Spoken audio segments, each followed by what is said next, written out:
அனைவருக்கும் வணக்கம். Nandha Siddha medical college and hospital, வர்மம், புற மருத்துவம் மற்றும் சிறப்பு மருத்துவம் துறையிலிருந்து ஸ்வேதா. ஏறுதல் பூரகம் ஈரெட்டு வாமத்தால், ஆறுதல் கும்பகம் 64 ஊறுதல் 32 ரேசகம், மாறுதல் ஒன்றின்கண் வஞ்சகம் ஆமே என்று திருமந்திரம் பாடலின் மூலமா திருமூலர் கூறிய பிராணாயாமம் பற்றி பார்ப்போம். பிராணாயாமம் அப்படின்னு சொல்றதுக்கு முன்னாடி பிராணவாயு அப்படின்னா என்ன? மூச்சு அல்லது சுவாசம். இதுதான் மேல இருக்க பாடல உள்மூச்சு புரகம்னும் வெளிமூச்ச ரேசகம்னும் நடுல கும்பித்து வைக்கிறத கும்பகம்னு சொல்றாங்க. ஒரு நாளிகைக்கு 360 சுவாசம்.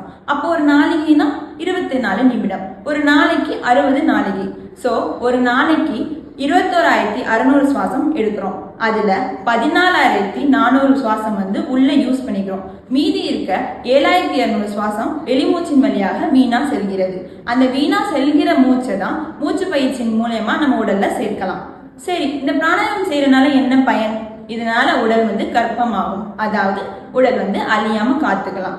அது மட்டும் இல்லாம உடலோட ஆயுள் காலமும் நீடிக்கும் மற்றும் சுவாச சம்பந்தமான நோய்களும் நீங்கும்.